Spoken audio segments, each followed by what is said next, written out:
Hello, ladies. Welcome, Simone, Stuti, Shivani. I am super excited for today's conversation. As excited as hitting my first 1,000 followers. Honestly, releasing a reel is like releasing a new movie every day. Forget perfect mom. First, we're trying to be better versions of ourselves. I won't say perfect because that we can never achieve. Now, coming to the digital noise which we go through, trolling. That's why I went all guns blazing on this one reel where I said I sleep separately with my husband for 4 years, and people went. There was a massive case that actually made me go become a private account on Instagram and all of that. Where do you think the OG mom content creator community stands? What's our future? And we have the greatest ROI because moms make decisions of what comes in the house and where we go and what we do, and they're sitting up and taking notice. Can I come in here? Whether it's the smaller Bollywood actors or it's the TV actors or whatever, I challenge the brands. Do a campaign with any of the top mom bloggers of this country. Very recently, you actually voiced out that mom content creators should be acknowledged in awards like Cosmopolitan. So it has nothing to do with content creators. It has to do with a mother. The minute you're a mom, that's it. Your life means only children. So there have been times when I felt like giving up content creation. But as I said, I go back to myself again. Why am I feeling so low? DM you'll never forget. So the worst trolling that I received was, this lady is going to die lonely. I am going to be responsible for ruining my kids' lives and that they're going to grow up and be miserable people.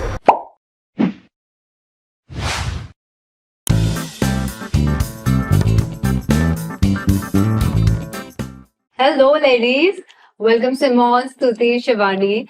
I am super excited for today's conversation. As excited as hitting my first 1,000 followers. Do you remember how that was? Actually, shuru se shuru karte hain. Simone, tell me what made you start posting content online as a mom? So it was depression, actually, that made me start posting content. I lost my dog, who was my first child, 4 days after my son was born, and I was completely devastated. I didn't know what to do. Plus, honestly, I had realized that there was a void in this Indian market. Because anytime I needed help with parenting, I would find Australian or UK-based bloggers or YouTubers. And there were like all of 20 Indian moms talking about stuff. And nobody was talking, like, I don't think anyone had ever spoken about postpartum depression or anything. So yeah, it was actually my lowest low that made me start. Interesting. I never knew that side of the story. Yeah. So do you remember which was your first post or reel that truly went viral and sort of made other moms connect to you? Yeah, I think that was the reel where Arna was self-feeding on her own. She was eating yes, I pasta. remember That was I posted, how can you have a positive association with food? And I think that reel reached some 65 million or something. And it reached so many moms and so many people connected with me, and my following grew overnight, if you remember. Yeah, so that was the one. Interesting. Shivani, when you started posting content online, your family content, posting about your kids, what was the reaction of your family and especially your spouse? I used to write decently well. So that was during COVID when my husband told that you write decently well. I think you should try an Instagram handle. So I actually laughed at him. Are you serious? I can't take a picture of myself. He said, forget the pictures, you start writing. So I'm grateful that midnight he told me you should start writing, just try. And back then my son was just 1.5 and I was in that FOMO phase where all my sisters knew Instagram and filters and I knew nothing. And then it just took off one day. So that's how it was, and everybody was actually proud that you're trying something different. That's amazing. मेरे साथ पता है क्या हुआ था? I started it and I was faced with confusion and judgment. Confusion from the family because उन लोगों को पता नहीं था that how is this a career? You're putting photos, तभी तो photos डाल देते हम लोग.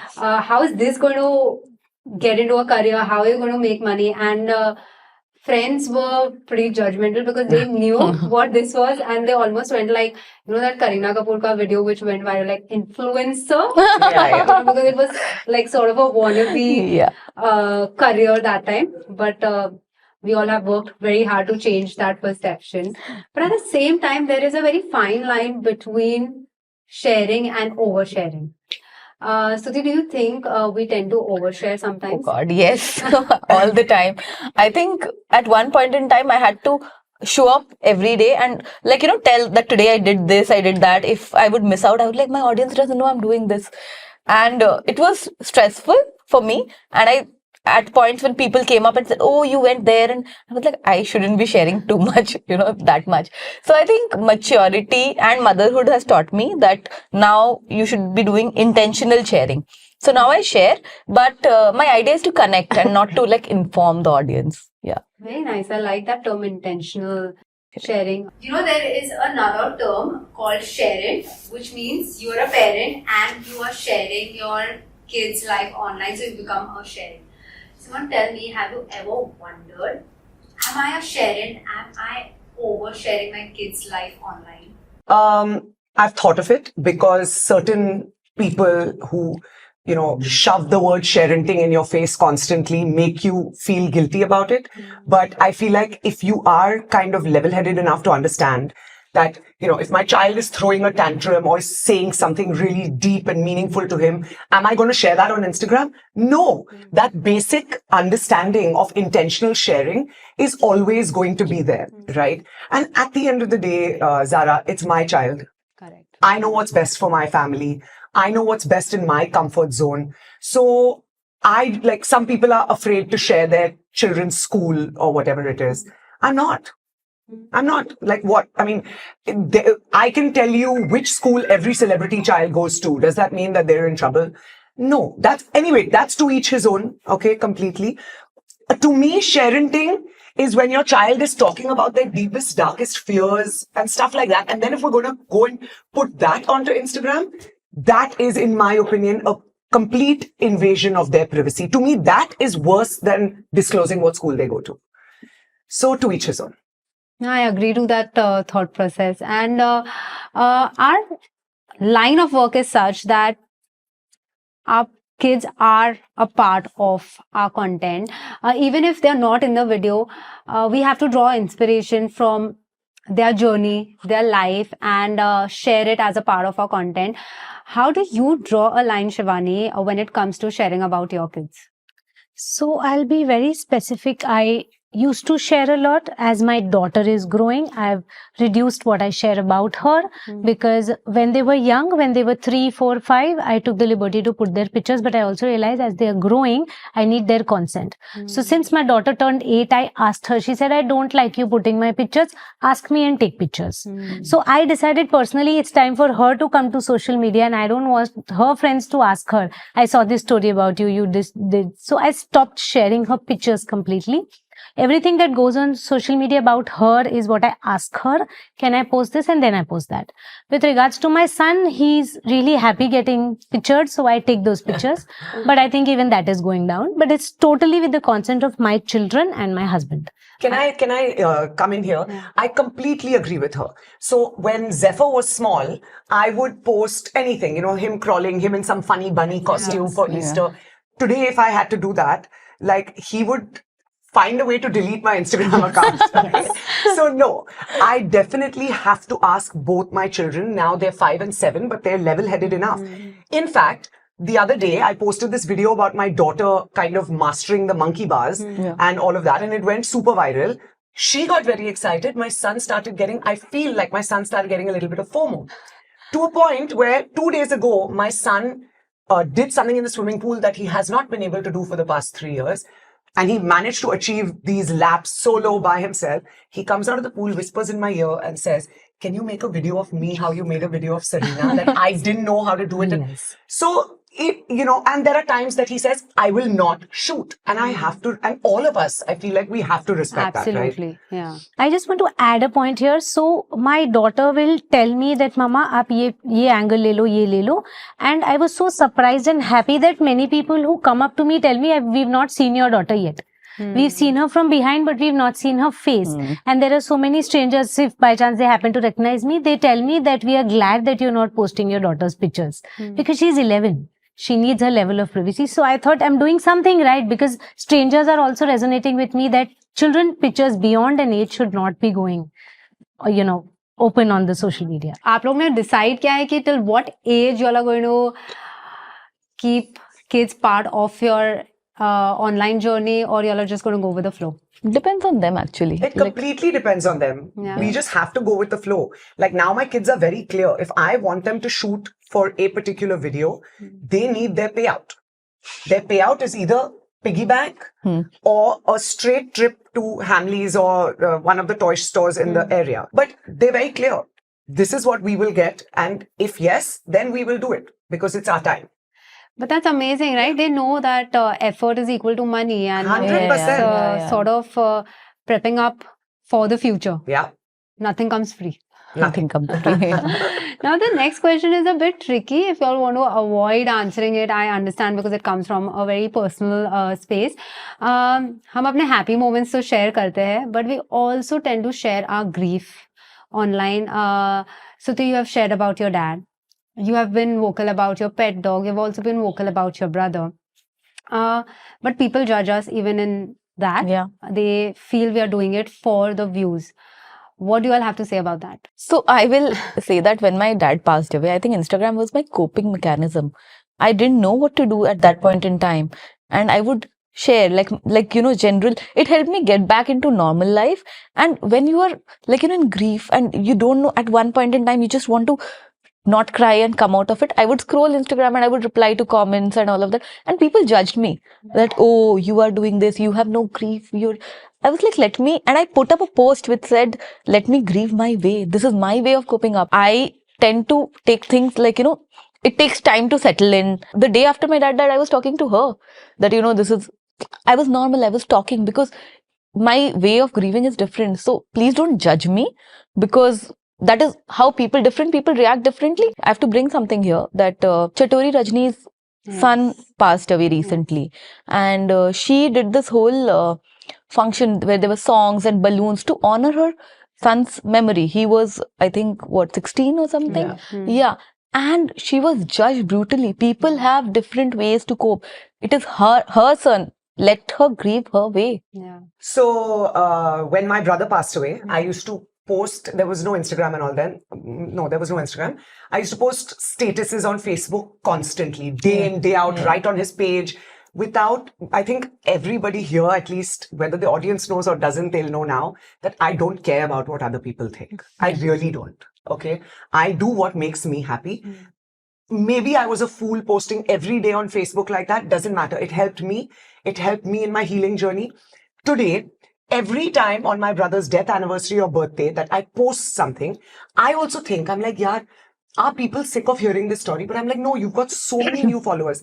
And irrespective of who may think I am posting it for whatever reason, I promise you I do not care, because I know how many lives I have helped, how much faith I have able to imbibe in people's lives, and how many amazing conversations I have had in DM. And to me, that is my greatest good fortune, that I am able to help these people through my own experiences. So everybody else I don't care about. Do you want to add something? For me, I just beg to differ. For me, grief and a personal challenge comes with a totally different face. When I am with a personal challenge, I'd rather sit with myself. That's just about me. I'd rather sit with myself, find my own solution, see what I can do about it. And when I know I am good to speak about it, that's when I speak. So I do share my bit when I go through a challenge, but I take that very long space to step back from my people also, my family also. Because I know when I'm not feeling my best, I'll not deliver my best, I'll not do my best. Especially if I'm vulnerable, someone comments, I may just get back because I'm not in my best space. So I usually step back completely. I limit my stories. I don't post because I need time with myself. And when I'm scrolling, I tell myself when I'm scrolling, not posting, this is mindless. It's taking you away from what's hurting you. I have again a different take here. So my son swallowed a bobby pin recently, and I made videos there because honestly, when you're sitting there and you know that that thing has come out and there's nothing you can do, I wanted to take videos to help other people. Honestly, that was my thought. And once it all was over, he was home, I posted about it, and then I shared that, how did this happen and how can you prevent it? I was just sharing my experience to help others. And many people said, how can you take videos in a hospital? I'm like, that's me. I take videos everywhere. That's my muscle memory. I can't help it. And if it helps someone, why not? There was nothing like, I could do about it. So I'm going to borrow that word from your muscle memory. I guess it's our muscle memory just to document yeah. everything. And so many times you document things, if your child has got hurt or something, to show it to the doctor. I guess that's also one thing where we document something so that we can use it for reference. I've shared vulnerable moments about my pregnancy, postpartum phase. And for me, it is a coping mechanism. मेरे लिए ऐसा है कि I've put it out there. Yeah. So it's almost like therapy. Yeah. Like that hesitation you have when you are being honest or about to say the truth. It's just that momentary, and then when it's out there, you're like, abhi to ho gaya, now we have to face the situation. You get so much support. A lot of support, and I've really come to a conclusion that the only way to also survive life and social media is to really get over these faceless fools on the, I can't. There was a time where I used to sit and respond to them, especially when I'm PMSing. Dare they come and troll me when I'm in PMS mode. Oh God, I'll start fighting with them. And Karan's like, how bored are you? Like, why are you fighting with these people? And finally I was like, why am I replying to these people? They're miserable. They have probably got the most low life condition. They don't know how to be happy. They're going to come to attack everybody. And here I am sitting and giving them gyan and explanations. So we'll hold on to that thought of trolling, because that's going to be a major chunk of our conversation. But usse pehle, let's talk about this perfect mom illusion. You are a parenting coach and you post a lot about, helping parents, sort of gentle parenting. Can I tell you one thing? That she's the perfect parent according to me. Whenever I have parenting problems, I'm like, Shivani, help. So this question is perfect for you, Shivani. आपको कभी pressure लगता है to present a perfect parenting picture? No.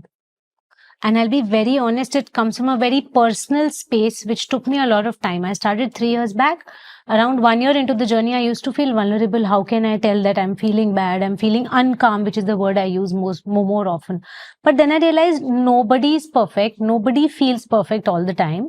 And I don't feel the pressure to put a perfect picture, but I definitely hold back my vulnerable moments, as I told you. I share only when I'm ready to tell you what I went through, but I definitely don't feel the pressure because nobody is perfect and that's open. But I have honestly arrived at a way where I know when I feel uncalm, I can step back from my children. I can tell my audience I'm feeling uncalm, and today I stepped back. So I definitely know my step 1, 2, 3, 4, what I have to follow, and I don't feel the pressure to be a perfect parent. I'm happy I'm not a perfect parent because there is no goal when you are perfect. When you learn every day, there's a goal. Perfection has no goal. So I'm not perfect and I'm very happy I'm evolving every day. But don't you think when we all started creating content, मेरे साथ ऐसा हुआ था कि I thought that I have to just put nice things, very rosy pictures, all of that. And then as and when, our community grew, we evolved, I realized that no, being authentic is what is required. And if you're in this for a long run, you can't have a facade or an alternative personality. Don't you all think? I think staying true to who I am is what has gotten me to where I am. Because like you said, you cannot, facades do not give you longevity.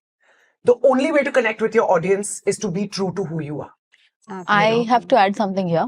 So, if my child would do something in the society, the moms would come, how can your child do it? You are a mom blogger, you write about it. I'm like, I am not a mom blogger because I'm a perfect parent. That doesn't exist. But I also share my vulnerability. I am evolving, and whatever I face in my parenting is what goes on the profile. So nowhere have I said that I'm the perfect parent and my child would be an example of a child. That's not going to happen. That's far from the truth. I'm coming in here. Mom bloggers' children are the most judged children. But we get judged, our kids get judged, it's a saga. Definitely. Okay, so we are talking about our community. Let's talk about our audience. I'm going to reverse the question which I asked Shivani. Simone, do you think moms watching our content sometimes feel the pressure than inspiration? Yes, most definitely. For instance, every time I used to talk about, or even still talk about, moments where I am out with my friends, drinking, partying, whatever. wearing smaller clothes. I mean, I'm on the beach. I don't know what I'm supposed to wear there, but whatever it is, I will get attacked. That you are a bad parent. You have left your child with a nanny or nani or dadu or whoever. You are a bad parent because you are out there having fun. Initially, I used to get bothered, like, what is wrong with these women? But now I have deep compassion for them because they are obviously living in certain family setups or certain families which are not going to permit them this independence, which will not come in to help. Like it's said, like we all know, it takes a village to raise a child. Where is that village when the mom needs a break? Right? If you don't have that village, then I have deep compassion for you. You know, I'm a very small family. Firstly, my parents live in Dubai. My husband's parents live in America. So every time we have to do something like this, we depend on either them flying here or on our nannies, who we treat as family. Absolutely. And I see nothing wrong in it because I have always said you can't pour from an empty cup. And it takes a village. So I guess it is their coping mechanism when It is. And I feel bad. I wish and I pray that they are able to find that freedom where they can take those couple trips to reconnect with their partner, or they can just go out for a night with their girlfriends, or just go for a girls trip and trust your husband with your child. So what do we tell? Can I add something in there? When I started out and when I was an audience looking at them and other mom bloggers, I felt the pressure that, oh my God, they have the perfect bodies with the perfect nails, with the perfect hair. And here I am in my postpartum journey looking like a homeless person. I felt the pressure. Honestly, I was like, what are they doing? I don't want to look at Instagram if they're going to look like this. I cannot look like this. But actually it inspired me in ways, and I learned about weight loss from you, about, you know, grooming from her, about which bags to buy, you know, from her. And which bags not to buy now. Not to buy now. Then, you know, different people have taught me different things. And now here, like 5 years later, I'm an evolved person, and I think I've learned a lot from Instagram. So let's not demonize Instagram that, oh, you know, the pressure. If it's for the good and if it can help you in ways, why not? But if someone is just feeling like how you felt at the beginning of your postpartum journey, what would you tell them? You know, now I'm on this side of Instagram. 3 years back, I was on the consumer side of Instagram. And that time I had just one child. And I remember as a person, I was learned enough to know that I can take what I want to take. But there are so many women who genuinely feel the pressure of not being a good parent, not being calm all the time. The standard question I get in my personal sessions is, I'm not calm all the time. And then I redefine calm for them. So it is something that Instagram definitely creates a FOMO space in terms of holidays, in terms of looking good, in terms of being calm, in terms of being present for your child. But I think we as a community are consciously changing that image because we put up our vulnerable sides. I have not deleted my old reels because I was 75 kgs then. But I like to see it myself that I have also walked that journey, and the reels are so funny. My hair is so funny. But I like being there because it has taught me something. And I leave it there that everybody is there at that point. But that's amazing. I guess it's on each one of us to... How to take it, How to take it. And are you going to look at it as inspirational and aspirational, or are you going to look at it as from a negative space of, I can't ever do this, or jealousy, or, you know, lower emotions? I think it's just about changing your internal frequency. The minute your frequency changes, your perception changes. And I hope we can help moms. And let's be very, very clear. I don't think anyone sitting in this room, I don't think any human can be gentle or calm 24/7 with these children. Like, if you can, then I want to give you like a medal every day, because it's impossible. Firstly, we've also been raised in a very non-gentle environment. Very non-gentle. Very, very, very. So firstly, we're retraining our brain. Upar se gentle parenting. Upar se they'll push your buttons and and of course, we're all gonna lose it. We are working on ourselves 24/7 more than we are. Forget perfect mom. First, we're trying to be better versions of ourselves. I won't say perfect because that we can never achieve, but just working on being better versions of ourselves every day. And we're going to fail on some days, guys, and it's okay. I hope this conversation helps the audience to see that we are not perfect. We are far from perfect. I just want to add a point here. Because we are speaking of gentle parenting, it is not gentle all the time. I tell people when I feel angry, I word it out that I am angry, I want to step back. I hope moms realize that we are far from perfect. Now coming to the digital noise which we go through, trolling. my thought process is that the pressure we mom content creators have to do everything right is too much, and it's sort of unfair. ये fairly new field है. Over the past years, it has, taken speed. We are also learning in the process, and that's why I guess we have changed ourselves from being called as mom influencers to mom content creators. Yes. We make mistakes, but मुझे ऐसा लगता है कि कहाँ पे audience has almost taken away that right of making a genuine human error from us. And sometimes it's not even a mistake, it's difference of opinion, but the backlash we get is so massive. So let's talk about this whole thing. What is the worst trolling or unsolicited advice you have received? So I had done a sleepover reel, okay, it went viral.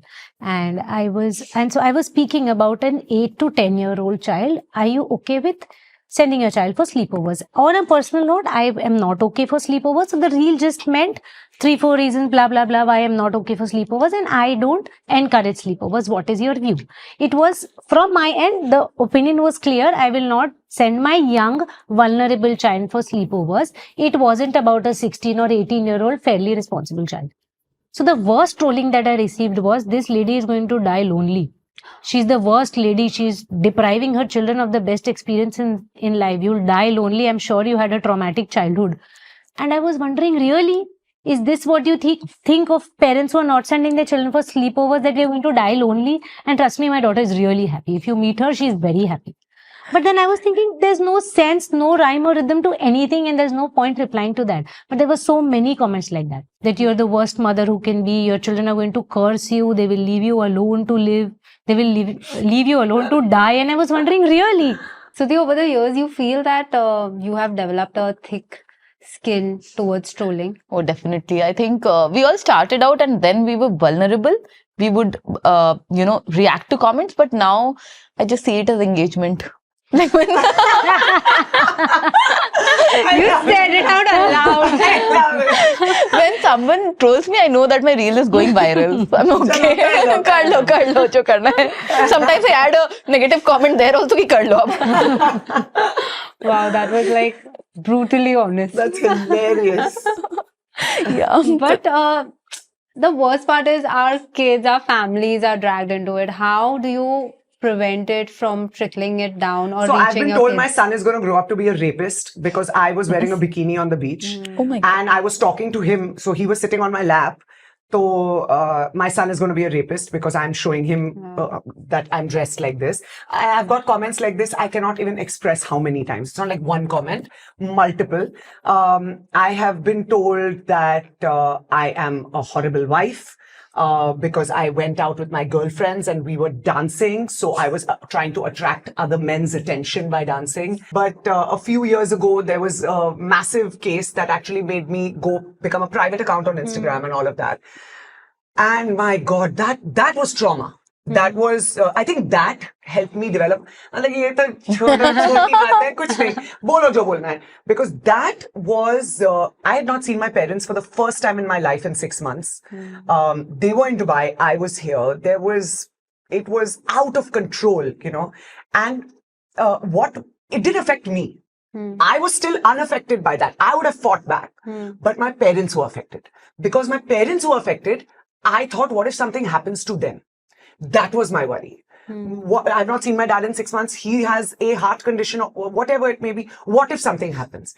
That was the scary part. And that is the effects of trolling that trolls don't understand. Yeah. That we all have families. We all have parents. We all have children. We have people who love us. While we may be thick-skinned and while we may develop a thick skin, our parents don't. Absolutely. And it's not fair to them. So these pathetic, miserable people, even if you're talking about an actor who is super successful, even that actor has parents who come from a smaller town or even if they come from Bombay, wherever it is, they can't handle this.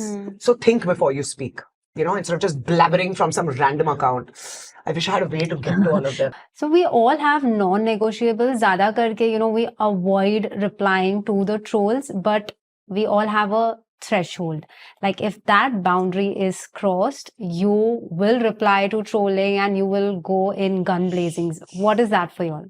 You say one thing about my child and I will Yeah. destroy you, That's and I what don't it is, care. yeah. You have no power over me. You say 20 more things, but I will destroy you. Yeah. Say what you want about me. Same Reach thing. my child and you're dead. On comments. Not actually. Yeah, you know, as a mom and as a content creator, as a wife, I will protect my family. You say what you want to say to me, but if you say anything to my children, you are gone. That's it. Finished. For me, it's my spouse, my relationship with him, and my children. If you comment about my spouse and my relationship, it really gets to me. You cannot speak about my husband, and I really hold that back. And I think that's why I went all guns blazing on this one reel where I said I sleep separately with my husband for 4 years, and people went like, you know, mad. They would comment on my husband's appearance, on like, you know, how he would have affairs because he's sleeping alone, no? And parenting and with one child, and how he would have affairs and this and that. And I did not spare them. In other reels, I will like jo bolna hai bolo, I don't care. As I said, it's engagement, go. But once you said something about my husband or my kids, you can't. You know, for me, it is the choice of words and the tone. Like, I'm okay if you tell me wrong. I'll actually go back, check my facts, you know. I've seen you do that. Or I'm okay if you agree to disagree. You know, a healthy debate is fine. But the choice of words and the tone, Definitely, that makes a if big that difference. boundary is crossed, I make it my mission to make that person learn some manners. There are good people out there who really read, who Yeah. contribute, who encourage you every day. So I'm really grateful for those people also. So, you know, now on a lot of my reels in the past 3 months, I've realized myself that either in the caption or on the, supers or whatever it is, I always write, please let's have a respectful conversation. Absolutely. You wish. Sahi mein bol rahi hu. You wish. Absolutely. You want to come here, then you're going to get it from me. I'm telling you from now only, be respectful. Be respect. Absolutely. You can have a difference of opinion, no problem. We're all different and we're going to think differently. Yeah. But if you come here and start giving me like some abusive gyan, you're going to get it. Yeah. And you're just wasting your time and mine. But let's move on to the business side of our work. Somewhere we all started out of passion, but now it's become our career. What's your thought process, Simone, when you are selecting a brand collaboration? So, okay, back in the day when I started, I didn't know better. I didn't know my worth. And I would say yes to anyone who wanted to pay me money. And I would tolerate being treated however they wanted me to. We don't like this, reshoot. We don't like this, re-edit. We don't like this, do that. Whatever they wanted, I sold my soul to them. I would say this was for the first year. Then when COVID hit and I realized what kind of growth this industry has and what kind of money other creators are getting paid while I'm stuck in this community where people are doing the funniest things, it started driving me mad. You know, it did. I have individually had conversations with everybody in this room for sure. Yeah. And many more to spread that awareness, right? Today I'm at a place where I say no to a lot of work. It bothers my manager, it bothers my management. But to me, longevity means staying true to who I am and staying true to my followers. If I'm not going to use it, especially when it comes to kids, if I'm not going to use it on my child, I'm not going to promote it. If I'm not going to feed it to my child, I'm not going to promote it. Earlier, I would have. Today, I won't. There may be a chocolate brand, hypothetically, I won't name a chocolate brand, which I may feed my child as a treat, most definitely. But if the brand is not allowing me to sell it as a treat and wants me to sell it as something that's going in their snack box, I will not do it.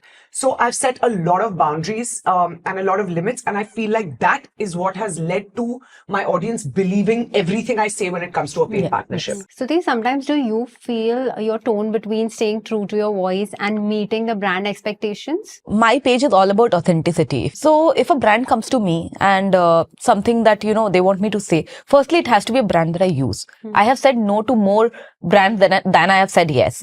But if there's something, and if I say that, you know, this is not something I'm going to say because this is not true and I want to say it this way, I have seen that brands appreciate this honesty. If I say that, I cannot say that it goes in the snack box every day, but I give it as a treat on, say, a festival or something, and I'm going to say that. And if you're okay with it, we are going ahead. Otherwise, we are not. And I think brands appreciate that. That doesn't align with me, and it doesn't align with them, then we are not doing it. So staying true as a creator is very, very important to me because my page is built on that authenticity. So what I can sense from this entire thing is one category which is like walking on eggshells is the food category. Because you also give an example of a chocolate, you gave an example of a snack item. How do you handle these tricky collaborations? So what happens is, for me, it's black and white, clear. We have no junk in our house, and I can honestly say I've lost lakhs of rupees because I've told no to some really biggie ones, but we don't have junk in our house. So I am very clear. I read the label first. If the labels are clean, we do it. And also I've learned from Simone a lot of it. And she's the one who taught me charge your worth. If I don't feed them, it can be something as simple as gummy or a chawanprash. But if I think I don't resonate with it, I just say no. And I've really lost out on a lot of that. But I'm honestly grateful for the connection I have with my audience, and I feel a sense of responsibility to deliver to them. Because you said that food collaborations have become a taboo. I don't think food collaborations have become a taboo. I think mothers who are trying to be mindful in their own lives but don't know how to say no to a big brand or big money are feeling guilty, and so they are finding it as a taboo. Yes. The others aren't, because they're very clear that I am not feeding my child, I'm not going to tell you to feed your child. Simple. I want to share my thought process and agree to disagree on this. We can have like a respectful conversation. So me as a person, I do not believe in elimination. Even for me, during my fitness journey, some people are still shocked that I used to have sugar. Because I do not believe in elimination. That's me. So my thought process is, if you're promoting junk as junk, healthy as healthy, treat as treat, it should be okay. मैं रोज नहीं देती, मैं हफ्ते में एक बार दे सकती हूँ या मैं फेस्टिवल्स पे दे सकती हूँ. And that's what I have also done. जहाँ पे I'm not saying I've not been wrong. जैसे आपने पहले बोला that when we started, we used to, for money, we have done things, but then we learned, we have evolved ourselves. But abhi ऐसा हो गया, even if you go ahead and say, okay, this is junk, I give it to my child as junk or, as a treat, still, I guess, we are questioned so much. Because are we living under a rock that don't we have junk, or don't we have treat meals? All the time. When we take our kids out, don't we feed them junk? Absolutely. So, but I feel like then, like you said, if you're handling junk as junk and health as health, that is separate. But if you in reality are ensuring that your child has a breakfast that's full of protein, good fat, etc., because everybody knows breakfast is the most important meal for the child. And then if we talk about whatever particular cereal and we make it seem like this is what I feed my child, that is a problem. But if we feed that once a week, what's the problem? That's problem? fine, as long as we're saying that in our video, that we are feeding this only on Sundays. But that is debatable. Because you are influencing your audience. I always say we don't have the right to call ourselves influencers. We are creators. If somebody gets influenced by us, and by now I think all four of us are very privileged and grateful enough to know that we have influenced lives, right? So we are influencing them with all our decisions. The minute I am going to make it seem that it's okay to give my child this in the morning before school, I am setting a wrong precedent, right? I am fooling somebody because I am not doing that. If I can be clear in my messaging and say that I am feeding my child this on a Saturday, like I say in all my videos, when my kids go to birthday parties, when my kids travel on holidays, there is zero restriction. But let's move food aside, okay? When it comes to dairy,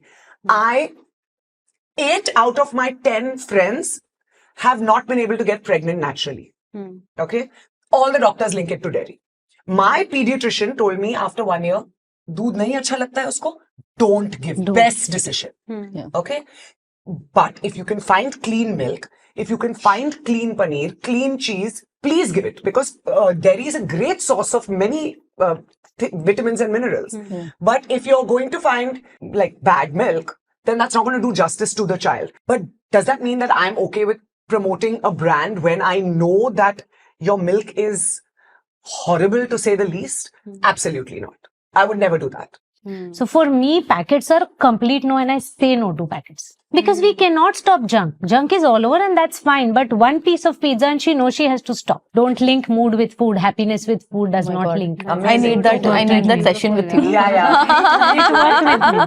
Seriously, I have to be there, but I'm we not had there. to learn all this as adults. We've had to learn Yeah. this. So from content creation point of view, I guess we come back to being authentic. आप जो stage पे हो life पे, like for Yeah. someone who is already over there, for someone midway, for someone I'm starting, like I said, I am not there yet with elimination. Yeah. So I guess just being true to that and portraying that in your content is the right way to Absolutely. go. Because See, look, I truly look at my content. I look at every action in my life as karmic. Cause and effect. To me, karma means cause and effect. Everything I'm doing is going to have an effect, good or bad. Right? So I feel like when it comes to such a big, like they say, with great power comes great responsibility. When it comes to such a big audience who's listening, if I am at the stage of no elimination, they should know it. But right? you know, we should be vocal about it that there was a phase where as a community we said no to many brands, and in fact if someone was faltering, we called up each other and said that you know what, don't do it. So we are genuinely trying to evolve and help each other. We fall off track, but then we pull each other back. So do you think mom content creators are taken as serious professionals by brand and audiences? If you had asked me this question 2 or 3 years ago, I would say a definite no. Like, there's no category saying mom bloggers. It's always fashion and, you know, other things, but moms don't feature. But I think a lot has changed in these 2 years, thanks to the efforts by Simone and a lot of others. So, no, not a lot of others, sorry. Yeah. So, you know, I would say that in the last 2 years, a lot of change has come in. And I think that's due to the efforts of people like Simone, who have spoken and, you know, truly brought our community the spotlight that it deserved to be in. And now I think brands are sitting up and taking notice, and they're not just taking us as moms who would just put emotional content and, you know, funny content and recipes out there. Just not that, but we can do serious, impactful work. They have understood that, you know, they are catering to moms who have the greatest, and we have the greatest ROI, because moms make decisions of what comes in the house and where we go and what we do, and they're sitting up and taking notice. 2000%. Simone, coming to what Stuti mentioned, that recently you raised a voice against mom content creators should be acknowledged in awards like Cosmopolitan Content Creator Awards. In fact, you both were nominated and Simone, you won, so congratulations girls. But the question being, why do you think mom content creators still need to fight so hard to be taken seriously in the digital space? What's holding back the validation? It's very simple. We belong to a country where if you are a mother, your life is over. It has nothing to do with content creators. It has to do with a mother. The minute you're a mom, that's it. Your life means only children, which is why if I party, it's a problem, which is why if I go on holidays, it's a problem. If I leave my children and breathe without them, it's a problem. So it's not just the content creator angle.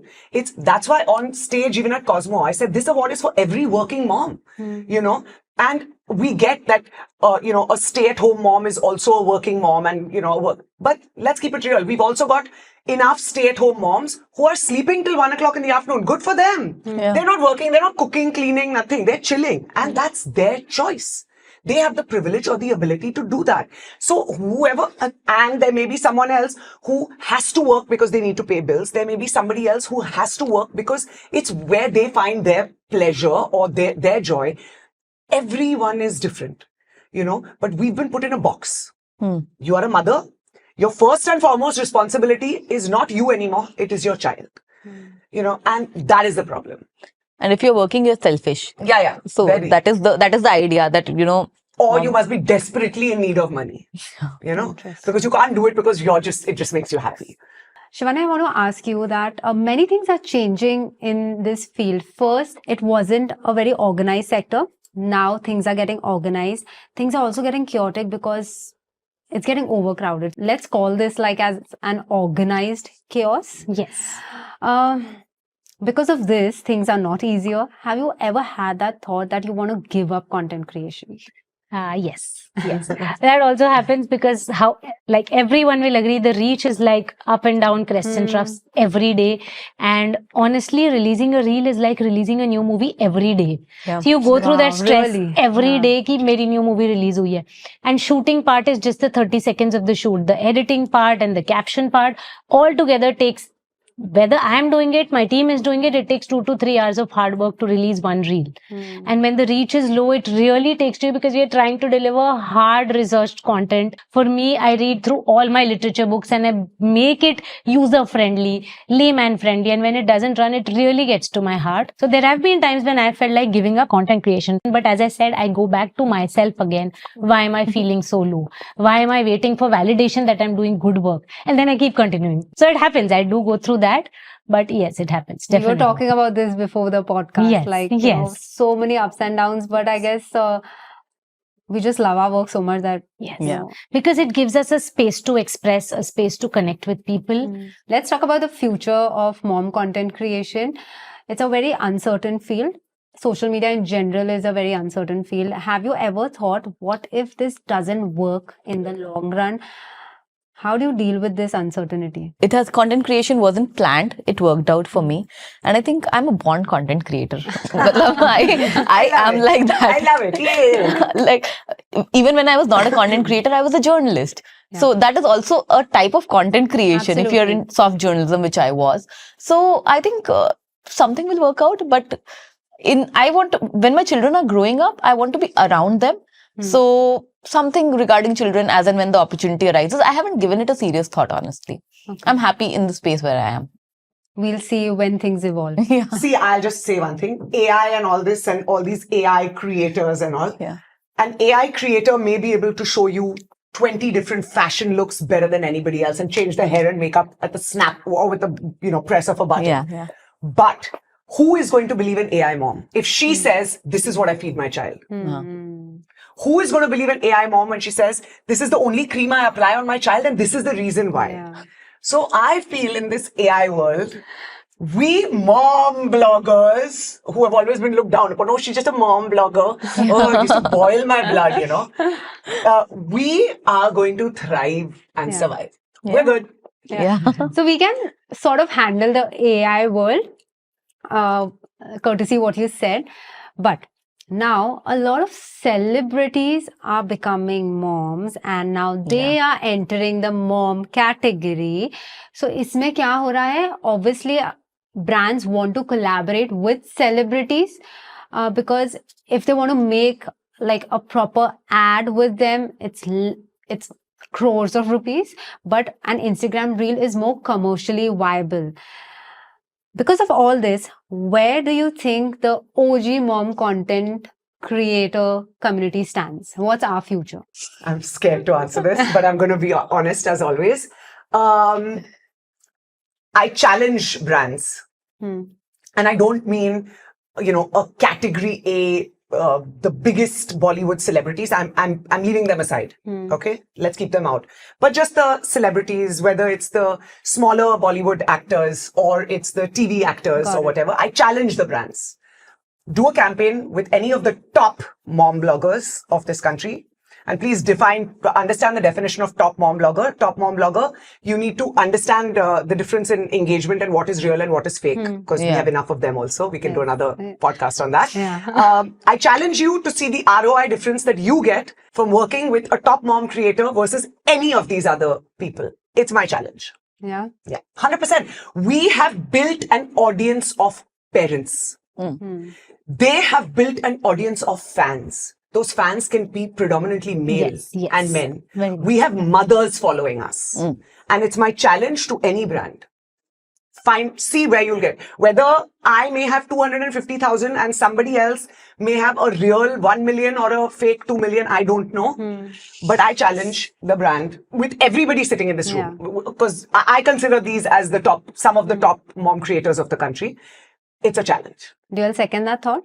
Absolutely. Definitely. Because when brands come to me also, they first tell me that, Falana is doing at this price, aap Oh, isme kar yes. do. And I often tell that, please don't talk to me about price. I know what I can deliver you and I will charge only that much. Where I think we have more access to the regular middle class people which they are actually targeting. True. Because we have access to the middle class mommies who actually look up to us every day ki ye kya kar rahi, because we are more like them than the celebrities. Yeah. That is Relatability. right. Relatability. I'll come in there. So we have both the middle class as well as the upper middle class. class, The upper yes. class are our stalkers, right? Yeah. They don't want to show Yeah, that yeah, they're yeah. influenced by you. Yeah. No way. They're watching everything. If I put a story, and I go and see the brand page to see who all have started, all of them. But will they like my content? No. Will they comment on my? No way. That's okay. Yeah.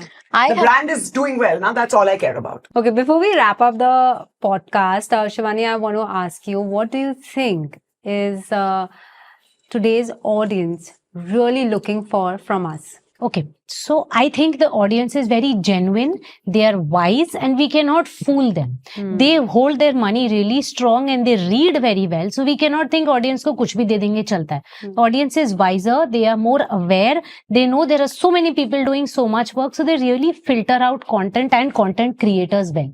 So we should be very conscious when we post, because sub audience her content creator का pulse जानता है. We think the audience is just scrolling through, but they know who are genuinely doing good work, genuinely creating good content. So I think it brings a kind of pressure and responsibility to us to keep being authentic to what we do.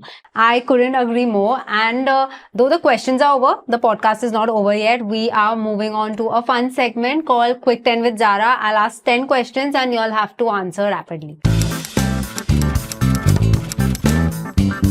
Okay, Simone, most used emoji in your caption. Laughing emoji.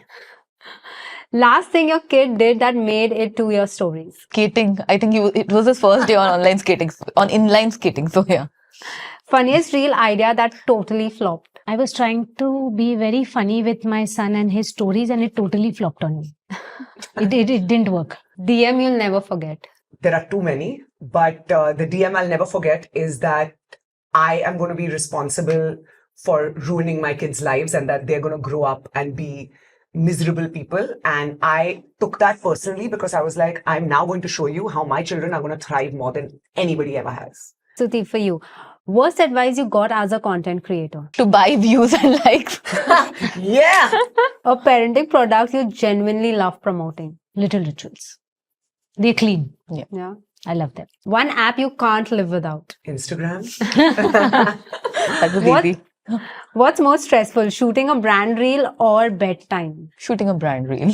A creator you love to follow? Ishina Sadana. One thing about you people would be surprised to know. I think they know everything about me. I am so, people have to hold me back from being real. But give a secret. You have to give a secret.